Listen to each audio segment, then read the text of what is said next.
As St. Paul declares in 1 Corinthians, Jews demand signs and Greeks desire wisdom. But we proclaim Christ crucified, a stumbling block to Jews and foolishness to Gentiles. The Greeks desire wisdom. Known and universally praised for their love of wisdom, the Greek philosophers in various ways attempted to heed those famous words, "Know thyself," which are carved on the portal of Apollo's temple at Delphi. Without the benefit of revelation, the Greeks certainly did their best in approaching the human mystery. It's not surprising, however, that our modern culture, which rejects that very light which was denied the Greeks, finds itself in a state of utter confusion as to the meaning of the human person. St. John Paul the Great, commenting on our modern-day identity crisis, on man's struggle today to know himself, once wrote that man is no longer able to see himself as mysteriously different from other earthly creatures. Enclosed in the narrow horizon of his physical nature, he is somehow reduced to being a thing and no longer grasps the transcendent character of his existence as man. Modern culture has accepted the notion that the human person is, at heart, nothing more than another thing, a physical object, and has found countless ways to use and abuse him accordingly. Ours is a culture of convenience and efficiency. Like material objects, everyone is considered replaceable, each relationship seemingly interchangeable. Pope Francis has coined the term throwaway culture to describe such a climate. Ours is a culture of instant gratification and easy fixes, and we exalt independence at all costs. Vulnerability and dependence make us uneasy, so we champion divorce, contraception, and abortion in the name of individual freedom and fulfillment. And yet, despite such measures, so many today only find disappointment and frustration as they fail to know themselves and to achieve true and lasting intimacy in their relationships. It is in response to such a climate that John Paul began his Theology of the Body lectures with a study of the first books of Genesis. For John Paul, these passages of the Bible take to heart the Greek command to know thyself, and in fact respond in a profoundly satisfying way to man's deepest questions about himself. And so this afternoon, I'd like to describe 4 key elements of what Adam, the first man, discovers, so that we might be better equipped to respond to our culture's grave miscalculation of the human person, and in fact, to discover the divine wisdom in a way of life that today's world often perceives as foolishness. The first element I want to address is knowledge. A key distinction that John Paul makes is that Adam, in the second account of Genesis, really comes to know himself in 2 ways. The first way comes through his experience of encountering the animals. Incapable of striking up a conversation with the animals around him, the best Adam can do is to observe them, note their distinctive features, no doubt, and name them accordingly. But what he really learns in this process is something about himself. Adam discovers that he is not them. He is different from and superior to them. In fact, he discovers that he's quite alone because none of the animals is truly fit to be his companion. Adam realizes that he has more in common with his Creator than with his fellow created beings. It is he alone who converses with God, he alone who exists in a state of intimacy with his Creator, a condition in which no other being in the physical world is remotely capable of abiding because intimacy is a spiritual connection. It is important that we keep this point in mind as we go along today. True intimacy is a spiritual connection, and the capacity for intimacy requires a dimension beyond the mere physical. And though man's capacity for such a relationship is a tremendous revelation about his nature, it remains only a step on the way to Adam's coming to know himself. In fact, John Paul refers to this moment as Adam's negative knowledge of himself. In observing and naming the animals, he learns what he is not. For a deeper, more complete knowledge, Adam must wait until the woman is presented to him by God. Upon seeing her, of course, he famously exclaims, "This at last is bone of my bones and flesh of my flesh." For the first time in creation, we witness an expression of joy. But what John Paul points out to us is that in this moment of laying eyes upon the woman for the first time, Adam is not simply dazzled by her sexual difference, by her distinctly feminine beauty. We are certainly not to imagine him sort of ogling at her, nor to paraphrase him saying, "Wow, look at that." Rather, it is in response to the similarity of her body to his own, in recognizing immediately the inner likeness to himself that it reveals. It's almost as if Adam says, "Wow, look at me, bone of my bones, flesh of my flesh. That's who I am." And his self-knowledge is perfected through her. In encountering another notably different from, yet in a more profound way like himself, Adam more fully knows himself. In searching for an affirmation of his identity, he finds just the thing in his encounter with Eve. Man's fullest kind of self-knowledge comes through community, through a loving encounter with another like himself.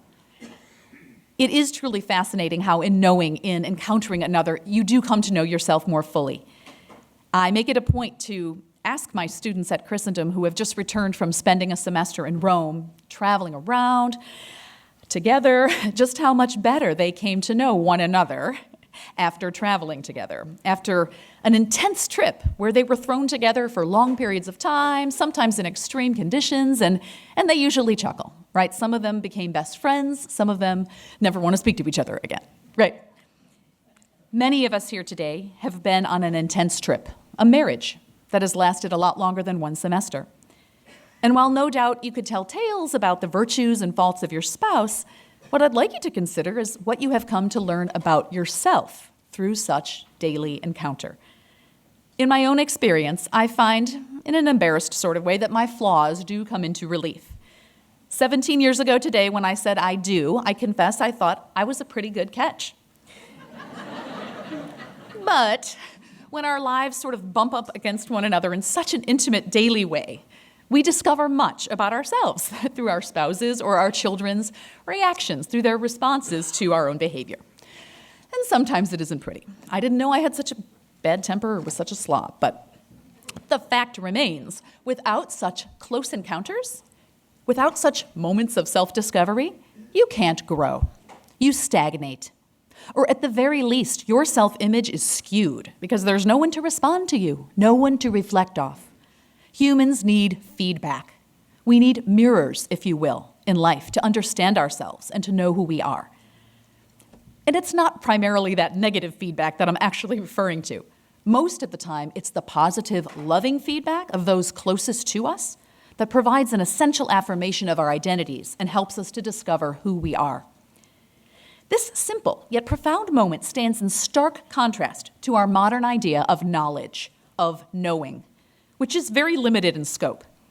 Our culture today reduces what we can know, reduces truth, ultimately, to the realm of science and what it can tell us about the physical world.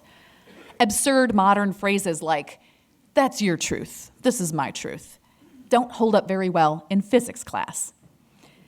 Knowing in a scientific way still has real meaning for us as a culture. It is that knowledge at a distance, like Adam observing the animals. Francis Bacon, the father of the scientific method, sums up such an attitude when he describes the act of dissection in the field of biology. He declared, "Through great effort, we force nature to give up her secrets." That's about right. We step back, we put gloves on, we lay something on a table, and we slice it up. But can this be the model for coming to know a person? Impossible. Can one person ever come to know another through distance and detachment, by sheer observation or interrogation? It's just not how it works. It's clear you might know about a person through detached study, or through their Facebook page, or through their resume, but you will never know a person that way. True personal knowledge comes never through detachment, but only through attachment, through real live encounter, conversation, and ultimately through love. And so it is essential to recognize that personal knowledge, the knowing of persons, is of a different order than scientific knowledge or knowledge of objects. And owing to this distinction, there's going to be a difference in the way we communicate that knowledge. And so, on to communication, the next element I want to address. What pops into our head when we use the word communication today? Perhaps we think of the ubiquitous college communications major. Perhaps it brings to mind the role technology plays in disseminating information, in getting the facts out, in the information age, the age of the Google search. What St. John Paul points out is that the word communicate has come a long way from its original meaning. The Latin root of the word communication is cum unio, with one, or one with. And it pertains to a very particular sphere of reality, the personal sphere. Why? Because we only communicate with persons. Think about it. How do I become one with an apple? Well, only by eating it. Only by destroying its identity and making it my own. That's not communicating. That's digesting. Communicating has to do with uniting, becoming one with another, and yet preserving the being of each at the same time. There's a balance. When we receive the Holy Eucharist, we appropriately refer to this act as communicating. We are becoming one with our Lord, and yet our identity is not destroyed, but actually perfected and enhanced through the relationship. And so communication in the fullest sense is about making one person known to another. It's not first about making facts known, but a person. It's a much fuller, richer concept. And so I have two elements left to consider here. First, how does one person communicate with another?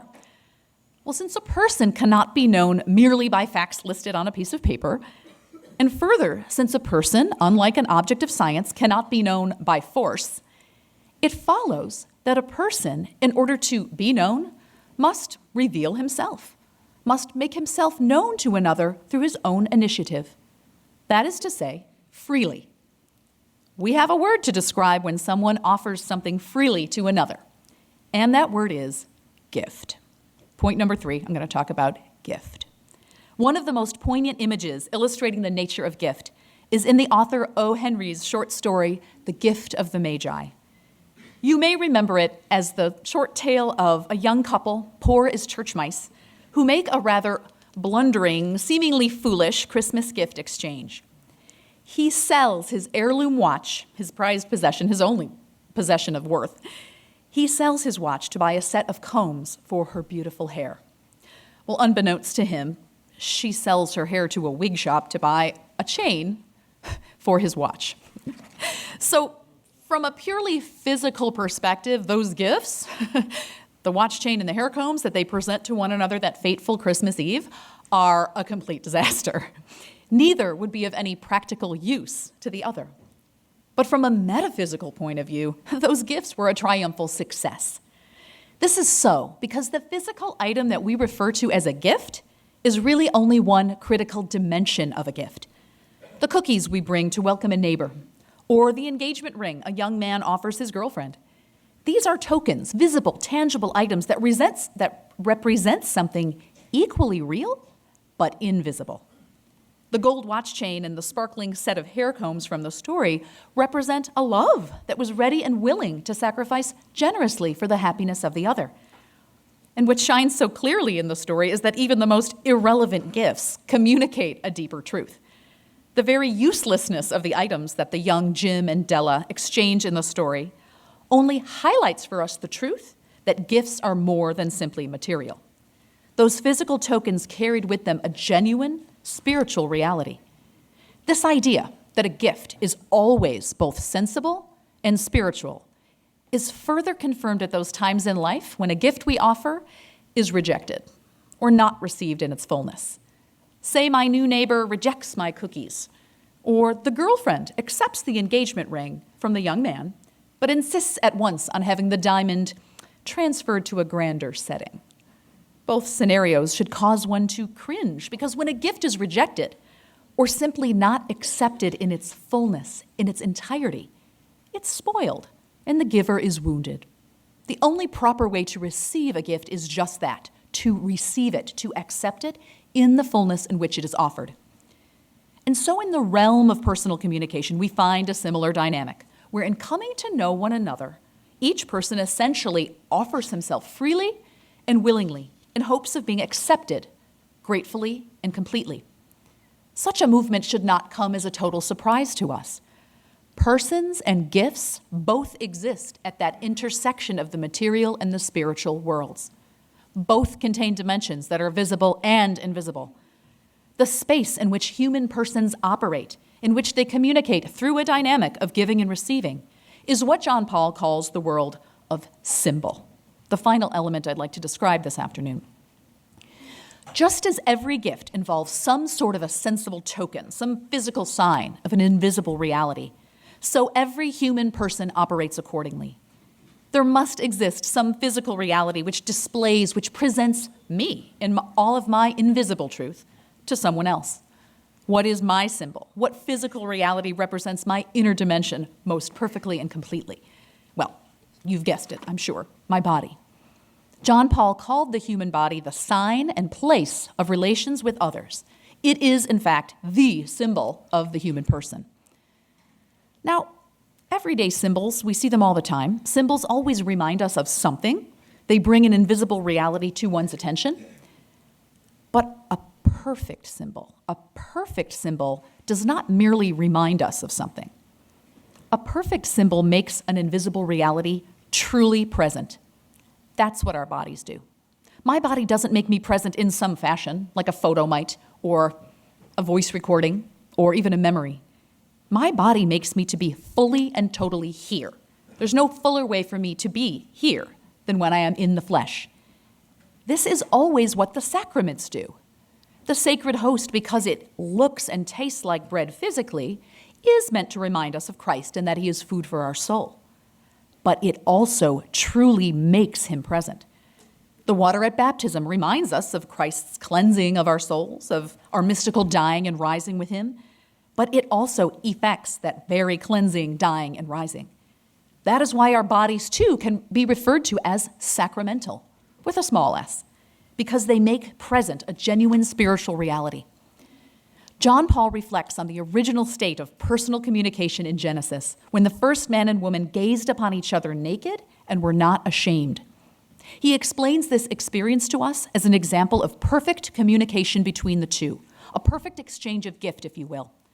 They held nothing back. Their nakedness without shame indicates a full and total acceptance of the other.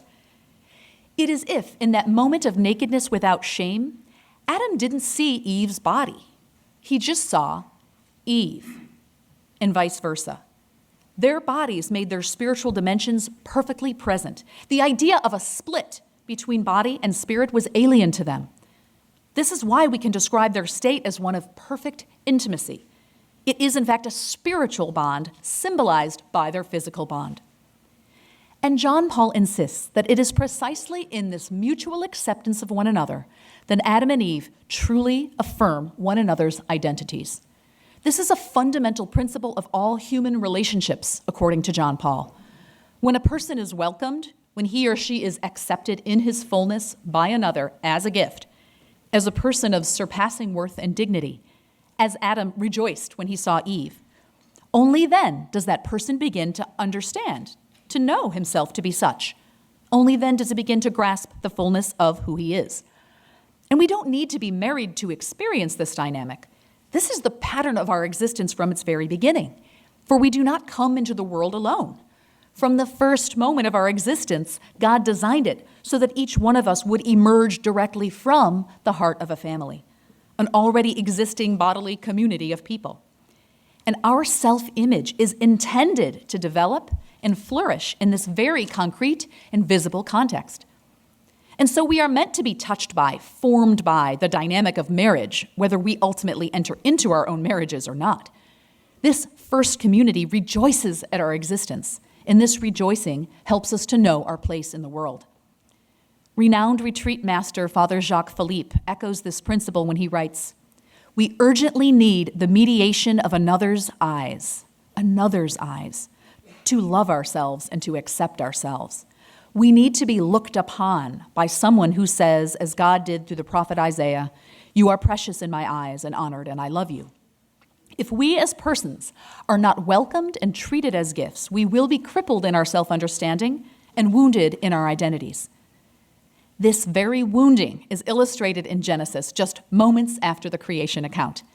Just moments after beholding one another naked without shame, we find the first man and woman hiding in the bushes, covering their bodies with leaves. It should not surprise us that the first sin of humankind had everything to do with a botched gift exchange. In that exchange, Adam and Eve struggled to be receivers before God. From the very beginning, they had known nothing else but God's total generosity and care for them in the garden. And yet somehow they could not stand having to accept, to receive such generosity on God's terms. They wanted things their way, even if it meant breaking the single commandment that God had put before them. They chose to accept the devil's suggestion that God was not loving, but jealous, that his command to them regarding the fruit of the tree of knowledge was not for their good, but only to withhold power from them. Now, this idea was totally insupportable in the face of God's complete generosity to them, but we know our first ancestors chose to accept the lie of the tempter. As John Paul declared, Adam and Eve questioned the gift in their hearts and the love which was at the source of its donation. They chose to believe that God's relationship to them was not rooted in gift, but in a power play. In this grand act of distrust, Adam and Eve turned their hearts from God. By eating the fruit, they refused God's friendship in favor of taking something that they wanted. There is a radical difference between taking and receiving. A receiver accepts the gift as a whole. He sets no conditions upon it, but receives it in the fullness in which it is offered. A taker is one who selects that portion of what he desires without regard for the relationship. This attitude is utterly outside the dynamic of gift. When Adam and Eve treated God in this way, they estranged themselves from him. That's what happens when a gift goes badly. The relationship that the gift established is wounded. Imagine presenting a loved one with a gift, and he responds, "Okay, what do you want from me?" By suggesting that your gift, offered in friendship, was only an attempt to manipulate, it cuts you to the core. He reveals a distrust which is toxic to a relationship. And Adam and Eve experienced this consequence in most dramatic fashion. What John Paul notes here is that the moment Adam and Eve separate themselves from God, they separate themselves from one another. The moment they attempted to take rather than to receive from God is the very moment in which they begin to take rather than to receive with regard to one another. Their peaceful gaze of nakedness without shame is suddenly shattered, and we see the two hiding their bodies from one another. They do this because they instinctively know their personhood is at risk. Their very unity of body and spirit feels like it's disintegrating. And from that moment on, sinful man, fallen man, has been marked by an inability to perceive that the body is the symbol of the human person. Sinful man sees what is physical in the person as detached from what is spiritual, distracting from a person's inner dimensions rather than revealing them. The physical body now appears simply to be some kind of possession, another object to take and to enjoy. The very seeds of our throwaway culture were planted in Eden. Adam and Eve made the very error we witness today. They thought they could gain knowledge of God by stealing his secrets. That's not how we come to know God, because God isn't some object we can study and recreate in our lab. God is a person. Adam and Eve should have been striving for a deeper personal knowledge of God, the knowledge that comes from having a loving relationship with someone, not trying to acquire a kind of scientific knowledge of God's secrets. We used to call that Gnosticism. Adam and Eve were duped into thinking that they could become like God by information, by some set of facts, rather than through a transformation, a loving and grateful union with their Creator in whose image they were made. Contraception itself mirrors this very dynamic. The church does not teach that contraception is wrong because it uses knowledge gained from science, but rather because it uses that scientific mastery, that scientific control, as a substitute for self-control. Contraception attempts to short-circuit man's spiritual dimension with technology, to confuse a human person with a mere physical object.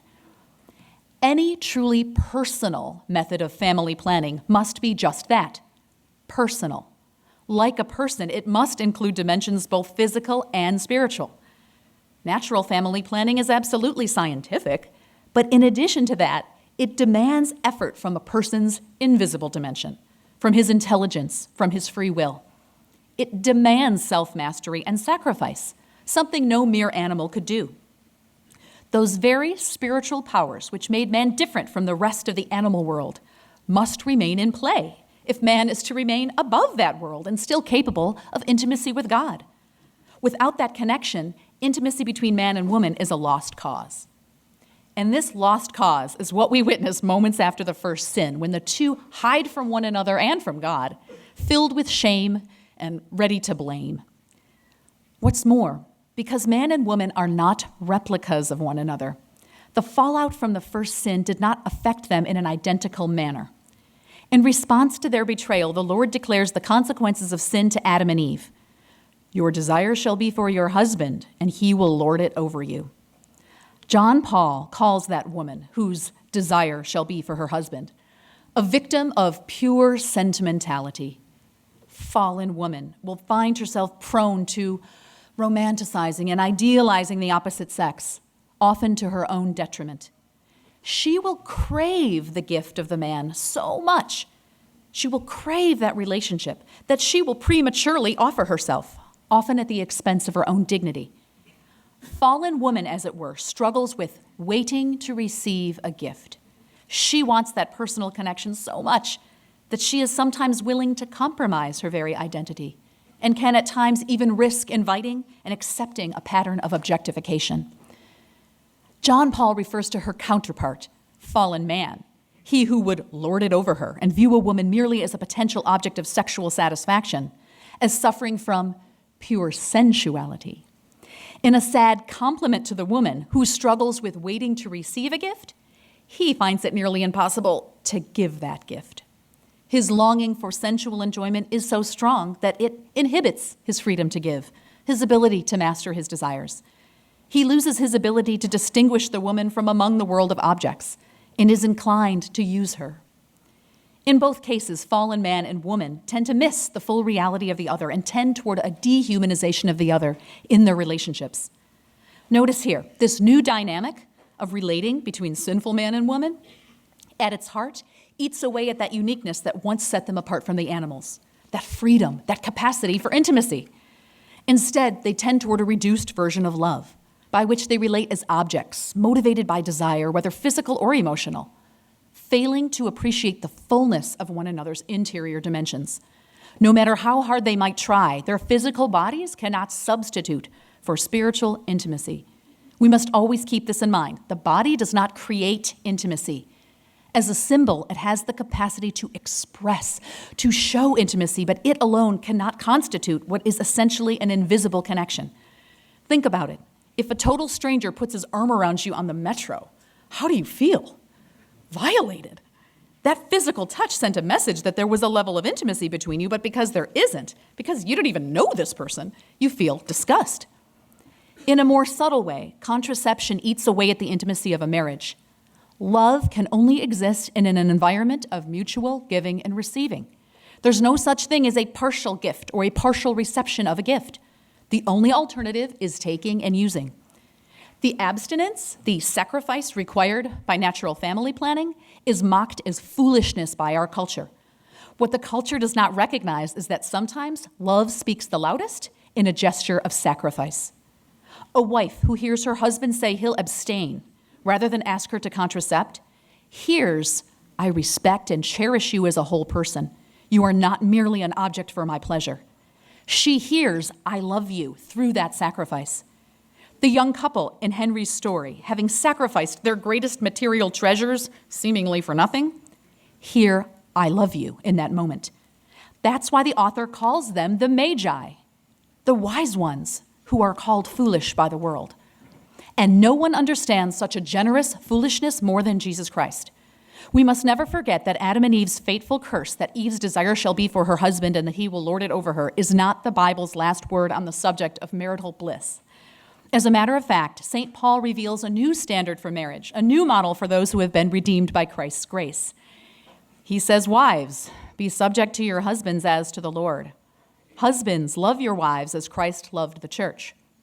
In response to the fate of Adam, once doomed to lord it over and dominate his wife, we see that the Christian man is called to love his wife as Christ loved the church, to be willing as Christ did to literally pour out his own life for her. True headship is not that of a tyrant, but of a lover. He does not exercise authority by taking, but by giving. As a wife, this sounds really nice to me, but they are some fairly heavy words to receive for our menfolk.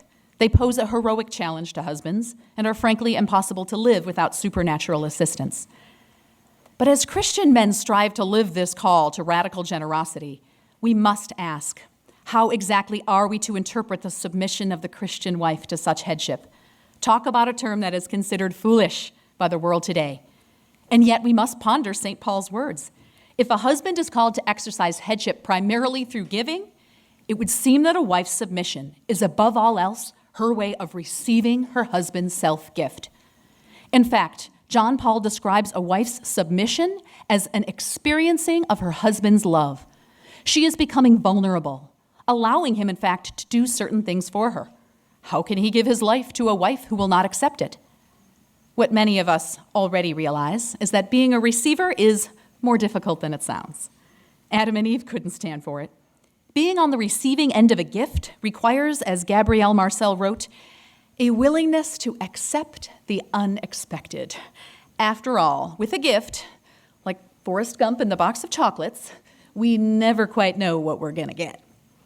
There is a radical trust required of a receiver, and a vulnerability that can be frightening, to say the least. Nonetheless, it is difficult to put into words how inspiring a wife's appreciative manner can be to her husband, nor how deeply his own sense of identity is affected by a wife's confidence in him. There's an underlying asymmetry in the marital dynamic that is reflected in the very sexual difference itself. St. Edith Stein pointed out that a woman, physically designed to receive and nurture, emerges as spiritually inclined toward receptivity. A man, physically characterized by strength and an ability to act on the world, emerges as more deed-oriented. He is inclined to foster a relationship with a woman through giving, through active deeds on her behalf. She, on the other hand, seems especially inclined to foster that union through her reception of those deeds. Now, you might be wondering right about now, isn't love supposed to be mutual? Does a wife have nothing to give? Well, hopefully I don't need to dignify that answer with a question. Hopefully all you husbands out there know what we do. My point is that in spite of the dozens of generous things we wives might do all day long, a wife's most valuable, most cherished gift to her husband is not a thing at all. It's an attitude. It's a fundamental disposition of appreciation. Listen to St. Paul's words here as he concludes his instruction. Let each of you love his wife as himself, and let the wife see that she respects her husband. Notice the language. Why is the husband called to love and the wife to respect? Doesn't a man want to be loved? Of course. But for a man, respect translates to love. Why? Because respect is the synonym for appreciation, for gratitude, for the gifts that he has already given, for the deeds he has done. That's why it's so hard for me to choose Christmas gifts for my dad and my husband, because deep down, the greatest thing I can really do for either of them is to be thrilled with the gifts that they've given me. When we really want to make a man feel loved, we don't buy him stuff. I mean, you can buy him all the stuff you want, but if you really want to affirm his identity to the core, you compliment his deeds, his actions performed on our behalf. We admire his handiwork. We value his ideas and opinions. We act happy. A woman's grateful response to what he does is her gift to him. And seriously, her admiration can actually mean more to him than all of the dishes and meals and sleepless nights with the kids combined. A woman sensitive to a man's soul knows that in an appreciative manner can build him up and inspire him to become even better. St. Paul's words here reflect the truth that men and women tend to experience love differently. A woman craves love in the form of a gift. A man craves love in the form of gratitude for that gift. And please don't misunderstand this point. Women deserve gratitude. We absolutely require respect in our relationships. But we usually distinguish it from love. I do want my husband to appreciate me. I deserve his respect. But I still want him to bring me flowers and take me out to dinner. It's not a substitute. Gifts mean love to me as much as appreciation and respect mean love to him. What St. Paul seems to be asking of married couples is that they, like Christ does for Adam, work to undo the damage of original sin. If giving until the bitter end is what Christ calls husbands to do, it's because maybe on any given day, what they really feel like doing is sitting back, taking what they want and enjoying. If receiving and appreciating is what Christ asks a wife to do, maybe it's because on any given day, she feels, as Eve did, that she can really manage things better on her own. Go after what she wants, not trusting that Adam could ever step up, not really believing that he could face the challenges asked of him. The problem is, without a generous giver and a trusting receiver, there can be no gift. Without gift, there can be no love. And without an environment of love, human persons start to lose their humanity. Our capacity to experience intimacy in our marriages involves restoring a gift-giving dynamic, which at times feels like the opposite of our inclinations. And yet, when we pull it off, it yields a peace and a happiness utterly beyond the devil's imagination. As we learn from the young couple in The Gift of the Magi, it is precisely when human beings give to the point of sacrifice that they find their greatest joy. For God's foolishness is wiser than human wisdom, and God's weakness is stronger than human strength. Thank you.